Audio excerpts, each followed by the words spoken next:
And good morning. It is time for the Mike Hewitt Show. Brought to you by Committee to elect Thomas Shiver for Circuit Court Judge. And good morning, Mike. Hey, good morning, Brian. Good morning, Ludwig. And good morning, Michigan. Ludwig, are you a train wreck again? Yeah, but I got it just in time. I'm telling you, folks, if you could see it, you'd know why I start out that way. Oh, my goodness. 3.5 minutes just isn't enough time. I'm telling you, it's fun to watch, though. Miles Bauer from the great state of Illinois, are you on with us? Yep. Hey, how's everybody this morning? I'm Miles. You've got to sit in sometime and watch this. It's so hard not to start out rolling laughing when he points and I'm on, because I'm still watching Ludwig in this frantic mayhem of. It's just a fascinating thing to watch. I'm sweating bullets in pure panic. I'm telling you, folks, it's fun to watch. Listen, we've got a pretty full show. We're going to have Tom Shiver will join us just for a few minutes, in a minute or so. And then in the second segment, we are going to have a fellow that's a personal friend of mine who is Pastor Pitts from Detroit.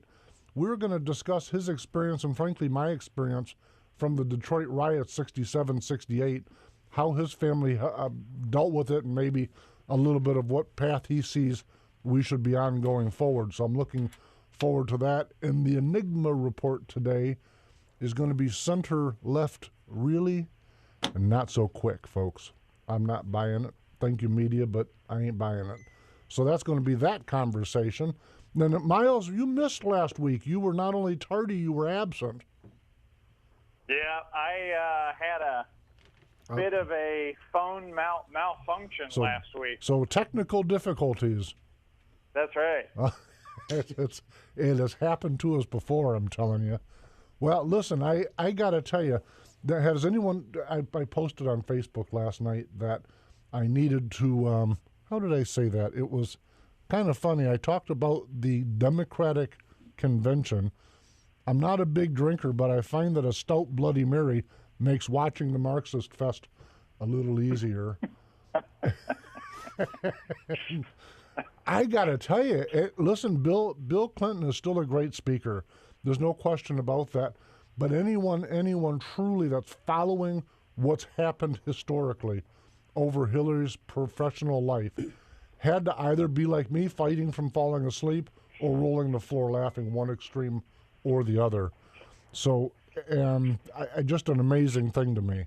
When you were listening to Bill last night, were you thinking about Monica and all the other girls and the recent news that he was on that plane to that island and all the other affairs he's had on his wife that he was so in love with and enamored with?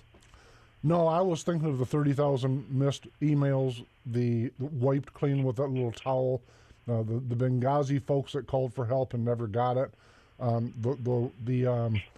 the disaster after disaster after disaster in Arkansas, including the Bimbo eruption, and it just seemed to go on forever and ever and ever. What do you think about Miles? You know what? The one thing that jumped out at me, and I'm looking at him this morning. I realize it's late July, but the polls. I mean, Trump is starting to pull away, and this is Hillary's convention. Right. That doesn't make sense. Well, I got to tell you, though, it does and it doesn't. Hillary's convention is just getting ramped up, with all respect to those folks that support her. Trump is getting. Well, let me say this. I got to stop myself and maybe agree with you for a second. I know you love that. I started to say he's getting the traditional bounce, but the reality of it is there hasn't been a traditional bounce in the last several conventions. Right. So that's that. Well, the bounce he's gotten is bigger than what Romney got last time. Romney got about 4 points, he said, and Trump's already got over 6. It used to be traditionally that you expected them to get in the 6th realm. Yeah. But when I say used to be, maybe I'm going all the way back to Reagan. I'm not certain. Bush didn't get much of a bounce. No. Either Bush for either of the 3 elections. There wasn't four conventions. There wasn't much of a bounce coming out of it. It was kind of, everybody yawns and says, we knew that's what we were going to get. And the other side of that is when we're critiquing them, like I say, Bill is a known great orator. He always has been. I think Trump surprised a lot of people. On one hand, they want to. On one hand, they want to say it was a dark, but you know what? Listen, it was an accurate speech. Yeah. That's the thing about it. If you went click, if you had your checklist and went down the list, it was an accurate list. But listen, I think we've got Tom Shiver on the line. Tom? Yes, sir. Good morning. Good morning. Welcome to the Mike Hewitt Show. Listen, and you've got Ludwig von Wiedenhoeft and Miles Bauer from Illinois and myself online with you. Welcome. Tell us, how's your race going, Tom? It's going really well. We are going out every night, knocking on doors, meeting a lot of people, and having a great time. Listen, it's a little bit confusing. First off, folks, Tom Shiver is a circuit court judge candidate in the county of Ottawa. So with that being said, let me clear myself up. There's district judge and circuit judge races going on all over the place for folks that can hear the signal. And so do us a favor and help us clear it up a little bit. In Ottawa County, I understand there's 2 judicial races, a district and a circuit. You're in the circuit court. Is that correct? That is correct. Listen, just do the layman's version. What's the difference between the 2 courts? The difference between the 2 courts is that the circuit court hears matters that are over $25,000. They hear felonies and high court misdemeanors. They hear divorces, adoptions, guardianships, anything dealing with real property, and appeals from district court. District court hears things under $25,000. Okay. Now, no criminal? Is it all civil or? Nope. It's civil, criminal, family court, and appellate. How do they decide the difference between a prosecutorial going to district or a circuit? Very simply, they look at the crime, and if you're charged with a felony or a high court misdemeanor, which is where you can go to jail for more than a year, you go to circuit court. If it's less than a year in jail, the maximum penalty is less than a year in jail, then you go to district court. Listen, I'm from Ottawa County, and so when I drive through the county, I see a lot of signs, and it can get confusing. As I understand it, there are 5 candidates in your race, and how many candidates are in the district race? There are 3 in the district race, and you're correct. There are 5 in the circuit court race. So an 8-judge race is what it appears like to the average person that's not, including me, by the way, that's not dialed in. It can get to be a blur to figure out who's where and why and how do you pick. And so, I mean, I guess I get to ask you, well, let me start out with, are you a Democrat or a Republican? Well, this is a nonpartisan race. Okay. So let me ask you a different way then. Are you a liberal or a conservative? I'm a conservative. Okay. So when you say you're a conservative, you're like a Justice Scalia, or you're like somebody else on the other side? I would say I'm more like Justice Scalia. Okay. I hold very true to myself and very true to strict conservative rules. There are certain. I don't go to casinos. Okay. I don't not believe in them, but Okay. I'm very close with my But listen, I got to have you help me here, Tom. If I first off, I do go to casinos. Miles will attest to you. I don't do well when I go, but I do go. So that's why I don't go, is because I don't do well. But listen, if I'm a citizen before your court, and part of the case involves me going to a casino, does your own personal belief bias you against me? No, sir. I'll be a rule of law judge. I will not legislate from the bench, and I will read the statute, apply the facts to the circumstances to the statute, and we'll come out with a ruling. Tell me some of the obviouses. How, if I'm, and I am, by the way, if I'm just a voter in Ottawa County, how do I decide which of the 5 of you, once I've figured out which 5 are in the circuit race, how do I decide who to pick from? You're nonpartisan. I know that Ottawa tends to lean a little bit conservative. Having said that, I think all 5 of them are going to say that, in general, they lean conservative with the county. I think that's almost like a part of the litmus test. So how do I figure out who I'm going to vote for? Well, that's a very good question. I mean, we're all right to life endorsed, but I have the biggest breadth of experience from all the candidates when you look at all of us. I've been doing civil, criminal, family, probate, and federal criminal, civil, and bankruptcy law for the last decade. Each of the candidates have only had experience in segments of the legal topics. I've had the breadth of experience across the last decade of doing all of them. I've worked 110 hours a week for the last 9-10 years. And you've been working pretty hard on this campaign, I'm told. Yes, sir.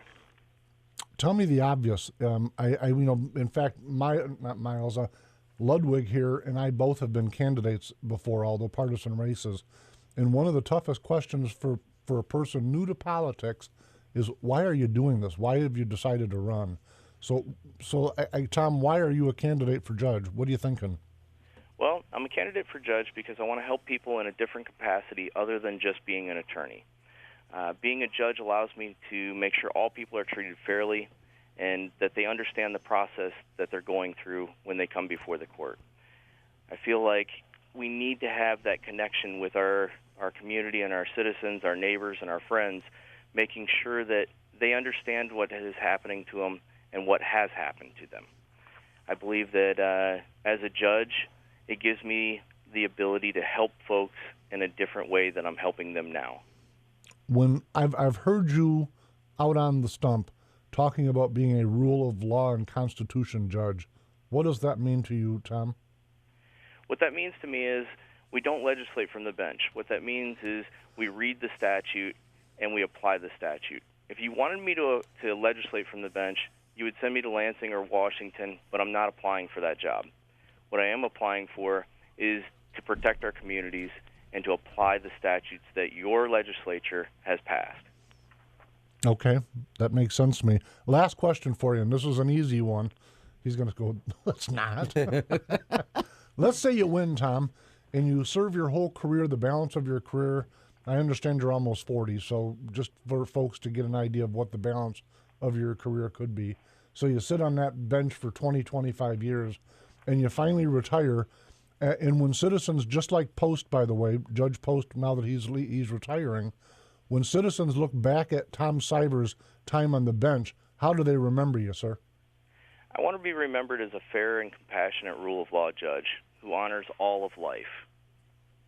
Okay. How do you think you're going to do it? Are you going to win or are you going to lose? We're going to win. Now, this is a primary. If it's nonpartisan, how does a primary work? The primary works where we take 5 candidates and you vote for one. Yep. I hope that all your listeners will vote for me. And then it boils it down to 2 candidates. The top 2 go into the general election in November. Okay, that makes sense to me. Listen, I don't know if you heard, but your commercial's playing. We appreciate you sponsoring the show today. Tom, we're going to let you go, but we'll praying for the right result on Tuesday. So thank you very much for calling in, my friend. Thank you, sir. All right, folks, we're going to go to a break, and we'll be right back. You're listening to The Mike Hewitt Show. I'm Tom Shiver, and I'm prepared to serve the citizens of Ottawa County as the next circuit court judge. I've spent over a decade of my life helping folks as an attorney and small business owner. I will be a rule of law judge, and I will not legislate from the bench. I will ensure the law is applied equally and fairly to all citizens. I've been endorsed by former Chief Justice of the Michigan Supreme Court, Thomas Brennan, and the President of Cooley Law School, Don LeDuc. I'm Tom Shiver, and I humbly request your vote on Tuesday. Paid for by Shiver for Judge. Vote for my daddy. RenegadeRiver.com is new and used firearms, all priced to sell, plus ammo, reloading supplies, optics, clothing, lasers, and yes, tactical gear. RenegadeRiver.com, family owned right here in Michigan, because you deserve it. Now, back to the Mike Hewitt Show on News Talk 1090 WKBZ and Talk 1230 WTKG. And the Mike Hewitt Show is sponsored by the Committee to elect Thomas Shiver for Circuit Judge. And we're into segment number 2 already. Folks, I'm telling you, this is gonna be a fun segment. Listen, if you're just tuning in, Ludwig von Wiedenhoeft is in the studio with me, and obviously Brian Thomas is steering the ship. With us is our co-host Miles Bauer from the great state of Illinois. And listen, a personal friend of mine, our guest is Pastor Pitts from the great city of Detroit. Pastor Pitts, welcome to the Mike Hewitt Show. Well, thank you, Mike. It's a pleasure to be here. I'm quite honored, actually. Listen, I'm excited about this, but before we dive into what I wanted to have you on the show about, I gotta share how we met story. and I don't know how much of the details you're going to remember, but I've told this story a lot over the years. I've really enjoyed it, and it's one of those shame on me things, but I do anyhow. Listen, folks, and Pastor, you're probably going to giggle as I recount my view of it. You may have a different view, but my view is just fun, I think. It is what it is. But so, folks, picture this. We're at the Mackinac Leadership Conference, which is a biannual event up on Mackinac Island. This was in 2006. It was at the end of a full evening, and of course, everyone that didn't stay at the Grand had to take a horse-drawn taxi somewhere else. In our case, my wife and I, we'd rented a condo at the other end of the island, so we obviously needed a horse-drawn taxi to get there. So at the end of the evening, I go down. My wife and I, we go down the steps, and we're standing out in this little drive area. It's a cobblestone drive for those folks that have not been there. And Pastor Pitts, you're sitting on the steps. We're waiting our turn. Yes. Now listen, if I were a Democrat right now, I would describe the two ladies that came down as the perfect cliche Republicans. They had the mink going, they had the jewelry going, they had the slightly brought down but bouffant hairdo is what I'd call it. They were like the caricature of, excuse me, folks, but they were the caricature of rich white Republicans. That's what they struck me as. Keeping in mind, I am a devout Republican, so understand when I say it, I'm not. It is what it is. So that's who came down the steps after Pastor Pitts had sat down on the steps to wait his turn, and my wife and I were standing there waiting our turn for a taxi to pull up, and those two ladies walked right by us like we were all three invisible, and stood up to the curb for the next taxi. And when the taxi pulled up, as soon as the horse come to a stop, he started to wee really hard. It splattered all over the cobblestones. And I'm telling you, I laughed so hard, I had tears in my eyes because I don't want it to happen to anybody. But if it had to happen to somebody, that was okay with me. So shame on me for telling that story. But that's how I got to meet you. So the three of us, you and my wife and I, we shared the taxi and we rode off into the evening on Mackinac Island. And thereafter, of course, we've been Facebook friends for the better part of that decade that's come and gone since then. And I've gotten fatter and older, and but you still gotten grayer. You still look like the day I met you. It just isn't fair.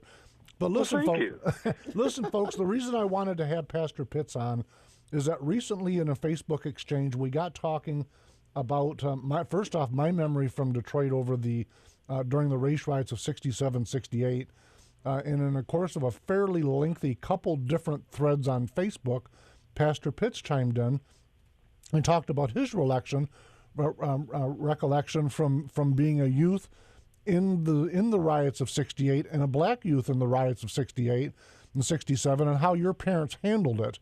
And listen, I have to tell you, Pastor, I was really moved by I really genuinely was, and so much so that I wanted to invite you on to say, tell me two things. First off, tell the folks, the listeners, how your family viewed that as to what their best mechanism was to make things better, and then what do you see going forward as our best path, if nothing else, then at least between all the races? Okay. Well, now that you mentioned, I think about it a little bit. I remember I was about, it was '67, so I was 10. Yeah, I was 10, going on 11, and my sister then was 14. Was she 14? No, she was 15. Yeah. And it was Sunday afternoon, and she had just gotten confirmed at our church, which was a small United Methodist church in Highland Park. So we weren't all that far from where all the action was going to take place, but we had no idea what was going on at first. So we were getting ready we were leaving church and coming to the house, and my aunt and uncle and cousins were coming over for family dinner. Well, I do remember somehow we got word of what was going on down on 12th Street, and my aunt had to come past that area to come to our house. So my mother basically told her to, get to the house here, we'll fix you a plate, cover aluminum foil, take it home and eat. You need to get to your house and make sure everything stays safe. Because at that time, people really weren't allowed, they weren't allowing, encouraging people to travel much around, to get around. And my dad also had a store around that time. The store was on the corner of Linwood and Davison, and my dad was in the Michigan National Guard. At that time, he was a captain. Right. And he was a battalion commander, so he had a command of a lot of young men. Well, he was in command of young men, still these same people from different around that were patrolling the streets. Right. Well, the men came from down Linwood and Davison, coming north on Linwood toward Davison. They had gone past the Avalon Theater, and then the next to that was a Jewish deli. They had, I think, burned out the deli and did something to movie theater, and they came up and they said, "Hey, Mr. Pitts, we're not going to touch you." Went on past my dad's store around the corner and went down to the grocery store down the street, and I think and looted that one. Right. But the point was that my dad had developed a relationship with people to where if you needed help, he helped you. So therefore, he spoke to everybody. He spoke to whether you were rich or you were poor, you were black, you were white, you were Jewish. It didn't matter. My dad treated you the same. If you treated him well, he treated you well. That's one human. If you didn't treat him well, one human to another. Exactly. Yep. Amen. And we were raised to treat people as equal human beings. And so what happened was, after that incident, you had the patrolling, National Guard people, and they were always standing up in the trucks, I remember. And we were in the store. Now, mind you, my dad had kind of closed the store because during that time you really couldn't conduct too much business because of all the unrest going on. And so we were stocking the shelves, and my dad taught us when he saw the trucks, okay, everybody duck, because the gentlemen that were, the young men that were patrolling in the National Guard were, they were on edge and very trigger happy. So if they would see a bunch of people in the store, they didn't know whether you were looting or stocking the shelves. Sure. So they would start taking pot shots at you.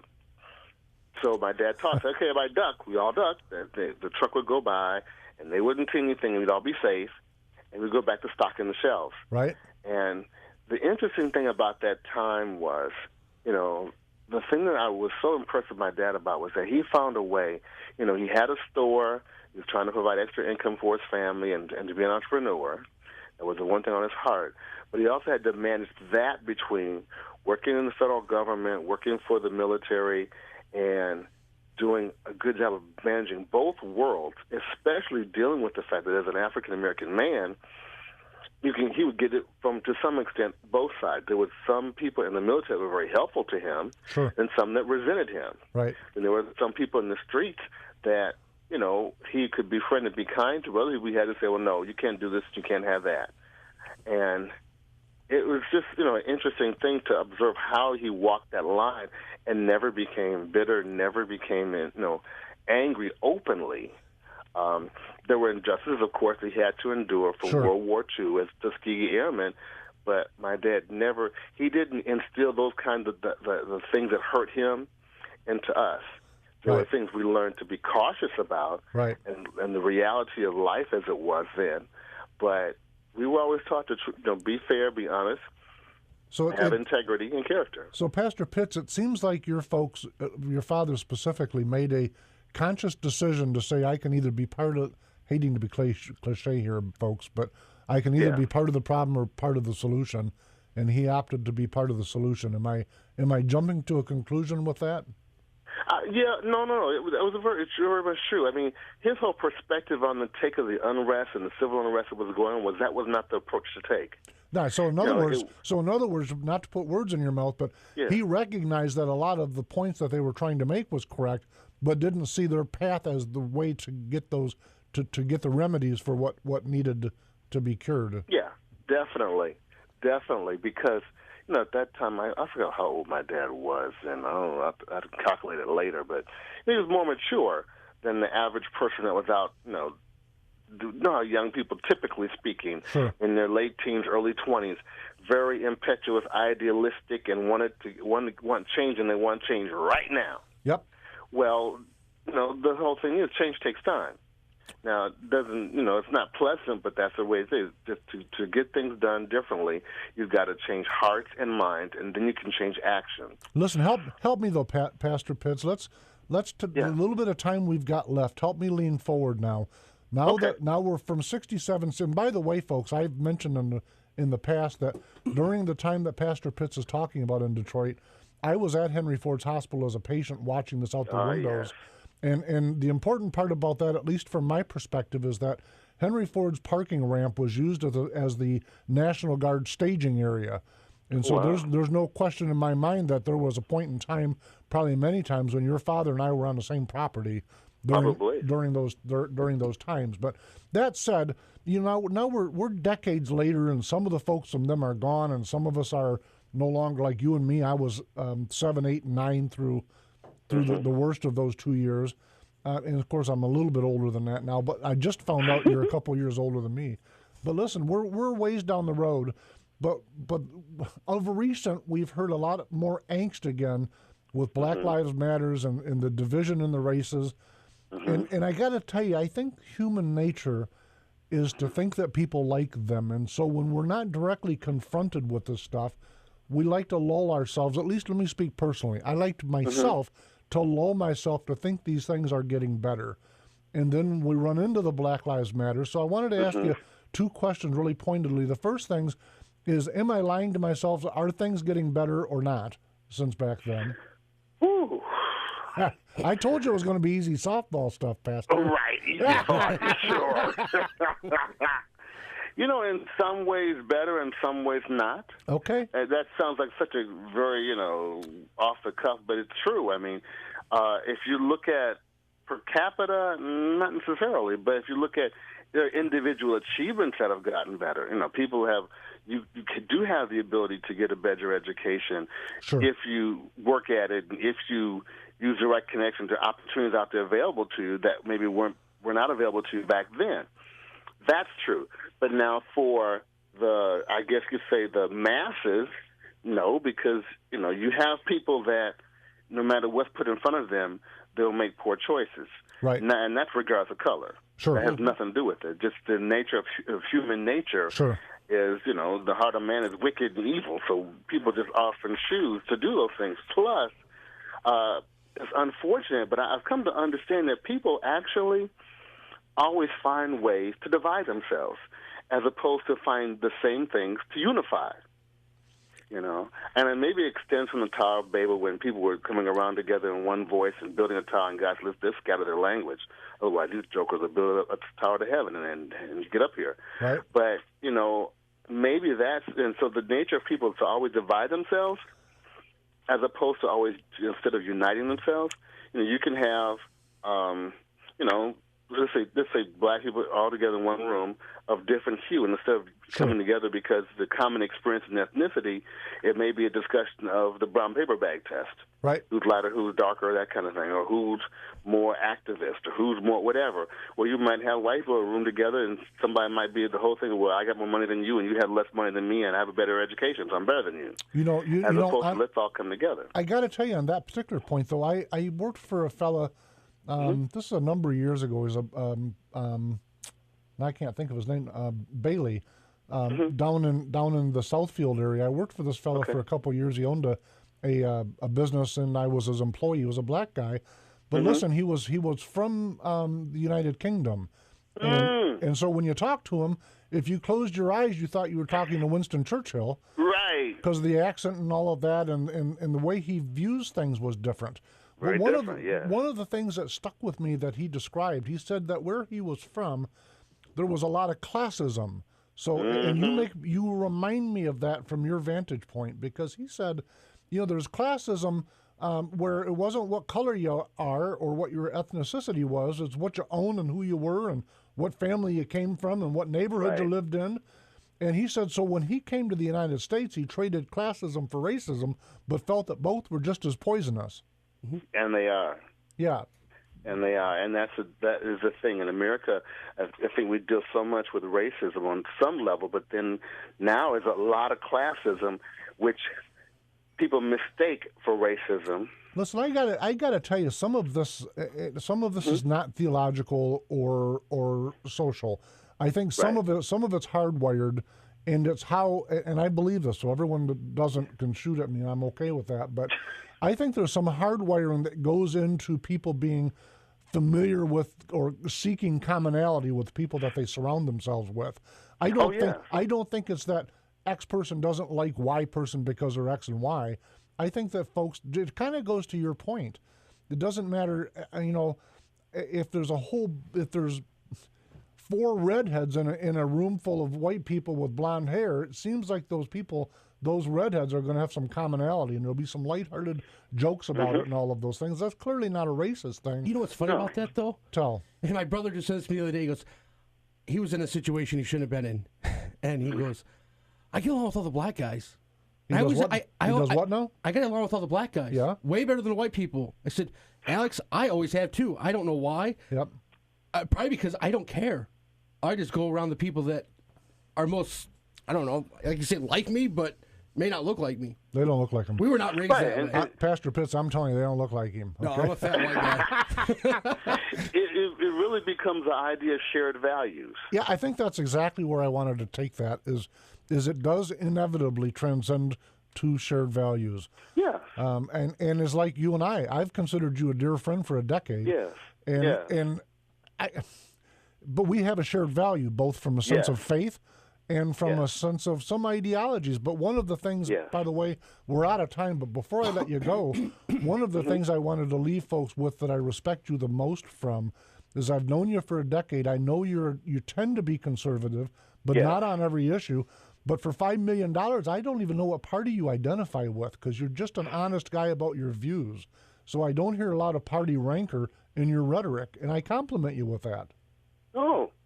I thank you, because you talk to some of my colleagues from college, and they would say I've lost my mind because I'm not, diehard liberal Democrat. Pastor, I got a quick question for you. Yes. Just recently, the all-time best NBA player in the history of the game just came out and said he'd had enough of the whole black-white thing, cops, blacks, all this stuff. Yeah. Have you read about that? And if you have, what do you think about it? I thought it was pretty cool what Michael Jordan did. I skimmed it very quickly because I've been so, I'd say, on some level, emotionally tied in between the shooting a few weeks ago and all both Dallas and Minnesota and Louisiana, and then the RNC convention, the DNC convention. I just had to kind of back away from it and then take it all to a higher level and say, okay, Lord, what's going on here? Mm-hmm. But to answer your question, I haven't totally read a lot of it. I'll have to go back and read it now that you've challenged me. I think it's a time that we all need to just stop, take a deep breath, listen to one another, and understand that people have different experiences, and their experiences give them perceptions. And to that person, their perception is their reality. And the only way we can really change is to come together and say, we're all breathing the same air. Let's work at how we can make this work for all of us, and accept each other and their experiences where they are, and know that we can all communicate and live in this world together. That's one of the things I gave like. a nice little panacea, didn't I? Yes, you did. Listen, Pastor Robert Pitts, thank you very, very much for joining us. Thank you, Mike. I'm going to look forward to dragging you back on the show in the future as we watch this election come roll out, because I want to get more of your views. So, Pastor Pitts, you have a great week. Thank you very much. You too. And folks, we'll be back right away with the Enigma Report. This is the Mike Hewitt Show. I'm Tom Shiver, and I'm prepared to serve the citizens of Ottawa County as the next Circuit Court Judge. I've spent over a decade of my life helping folks as an attorney and small business owner. I will be a rule of law judge, and I will not legislate from the bench. I will ensure the law is applied equally and fairly to all citizens. I've been endorsed by former Chief Justice of the Michigan Supreme Court, Thomas Brennan, and the President of Cooley Law School, Don LeDuc. I'm Tom Shiver, and I humbly request your vote on Tuesday. Paid for by Shiver for Judge. Vote for my daddy. Renegade River, guns and ammo, and so much more. Old-fashioned service with surprisingly low prices. On M104 at the top of the new 231 bypass in Utica. Or find us at renegaderiver.com, because you deserve it. And this is the Mike Hewitt Show, sponsored by the committee to elect Tom Shiver for Circuit Judge. 3, 2, 1.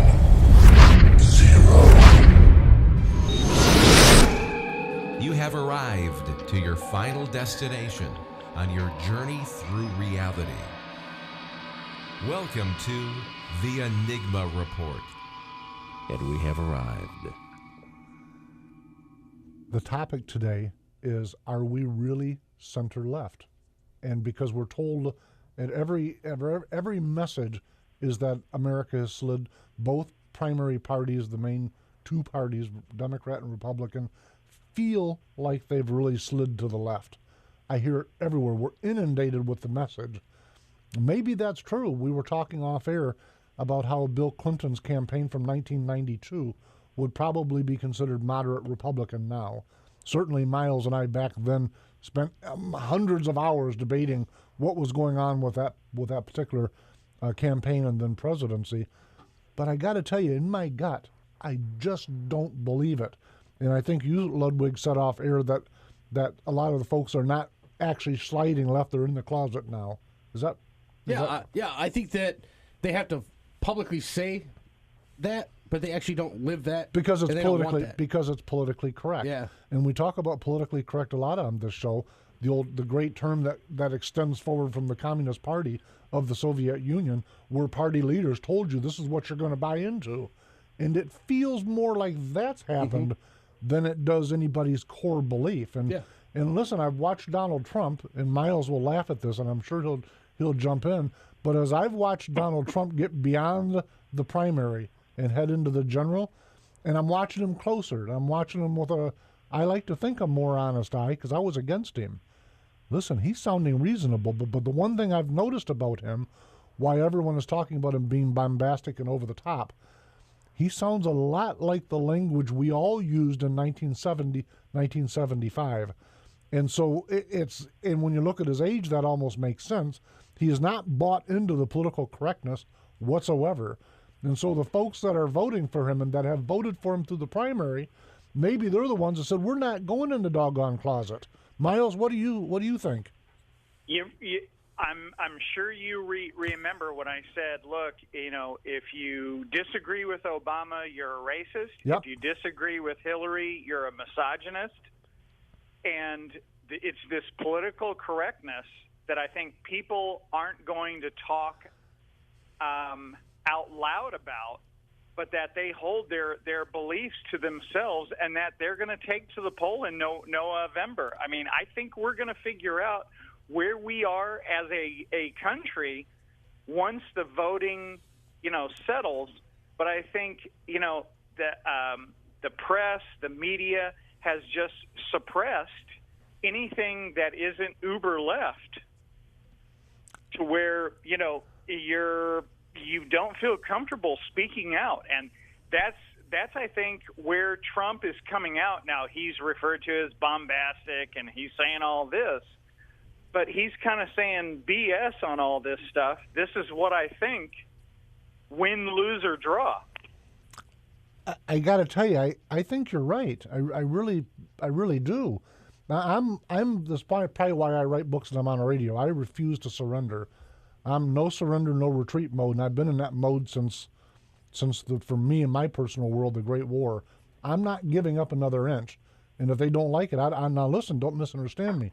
I'll be respectful and courteous, but I'm not going to admit to things that I'm not, which is what they want me to do. I'm not going to concede anything that isn't true. Now, I watched Bill Clinton last night give this outrageously long speech. He's a great orator, but the things he said were bold-faced lies. Now, to me, that's not politically correct. They're just bold-faced lies. All of the things that he mentioned, like when she took this long flight from Cambodia to the Middle East to bring peace, I'm going, you brought peace to the Middle East? How'd I miss that? And that's the time when she landed and said there were bullets flying everywhere. Sniper fire. But when you found the actual video, they were throwing roses, not even buds, they were throwing rose leaves at her. And you go, how can these people look themselves in the mirror, and how can so many people be so willfully disconnected from reality? It isn't ideological. It's wanting to believe it so bad that you can suspend the reality of it. Yeah. I don't get. Am I in the woods, Miles? No, I mean, and Mike, I think you and I kind of had a front row seat because I was living in Arkansas at the time. Yep. So, I mean, you and I saw it with our own eyes. This isn't something you and I read in a book. This is something you and I lived, saw, with our own eyes and ears. Yeah, it was. I laugh. I'm thinking the summer of '78, and Bill was running for office, and got to know these people, like Miles says, up front on a more state level, and they were rotten then, and they haven't gotten any less. It's just fascinating. Mike, I showed you this picture during the break, and if you haven't seen it, people, get on Facebook, find your conservative friend. I'm sure they'll share it at some point in the next day or two. It's a female at the DNC convention with tape over her mouth. It says "Silence by DNC," and then she's holding a sign that originally said "Stronger Together," but she has taken and put Bernie Sanders stickers on it and marked out certain letters so it actually says "Stop her." That, along with "Lock her up," which was said yesterday and the day before at the DNC convention. The chance. Yep. They're the party of openness and inclusion, but then you see this and you go, wait a second, how can people believe that when somebody in their own party? But the message, though, is that the Republican Party is divided and the DNC is pulling their party together. That's the message. And the reality of it is and you and I have been in campaigns where you lose, and it ain't no fun. It takes a while to heal up and to get over it. And once you do that, now there's going to be some folks that are never, ever, ever going to be on the Trump train. But let me tell you about those folks. By the way, some of them are my personal friends that I respect a lot, but they wouldn't have been on any candidate that was a Republican nominee's boat. They just wouldn't have. They may not like Trump. They probably didn't like Bush. They probably didn't necessarily embrace Reagan. There's some folks, and it's okay. That's what we have America for, so that they don't have to. But I don't think that's the same as saying that the party is divided and fractured and on fire. But when I watched the DNC, when you really had to study this, and I'm not trying to do a comparison, folks. I'm truly not trying to make it DNC versus RNC, although it's hard not to.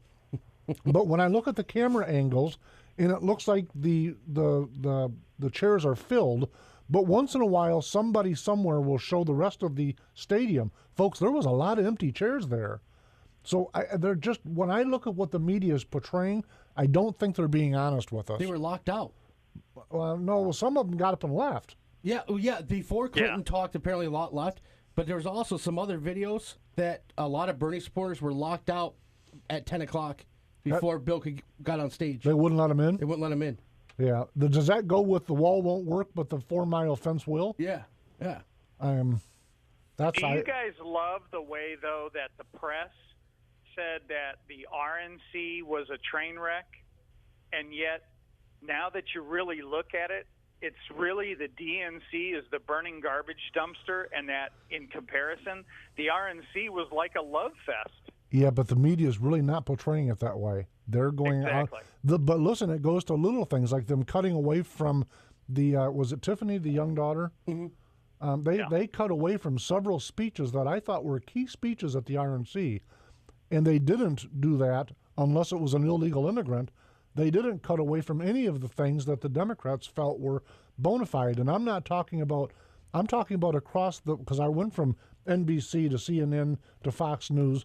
They were all doing essentially the same thing. It was cover-up media. That's how I interpreted it. That was one of my complaints last week about the RNC's convention, was that they were over-talking the speakers too often, and I want to hear them, right? Not the news person, right? But then this week they're not doing that. They're not doing that. But it reminded me of the debates when they did the RNC debates. They asked questions that were pitting questions, and then when they did the DNC debates, they made it sound presidential. The media is doing this, which causes me to do the Enigma Report. Is, are we really center-left, or are we being fooled into believing something that just ain't true?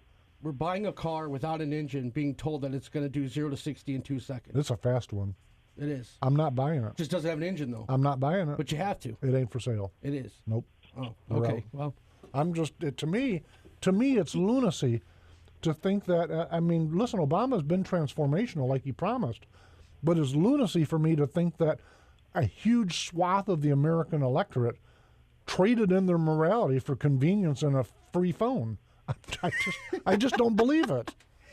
I don't know, Mike. I think we got to wait for the election results to figure out what has truly occurred. Now, listen, not to be bombastic here, but there's that fair number of people that I was talking about a moment ago that considered Donald to be left also. Trump's going to win in a landslide. Just like the primary, people are in the closet. Oh, I don't like him, but they're secretly going to vote for him and go, it wasn't me that voted for him, it was you. Listen, let me see if I can get all the way through this without any major tongue twisters. Find us on Twitter at Talk Mike Hewitt. I did Twitter? it. Twitter? Are you sure? Thank you, my friend. On Twitter. Twitter? Find the Twitter. I can do it. Find us on / The Mike Hewitt Show on Facebook and themikehewitt.com. Folks, thank you very, very much for joining us. We'll see you next Wednesday at 9 a.m. Thanks, gentlemen.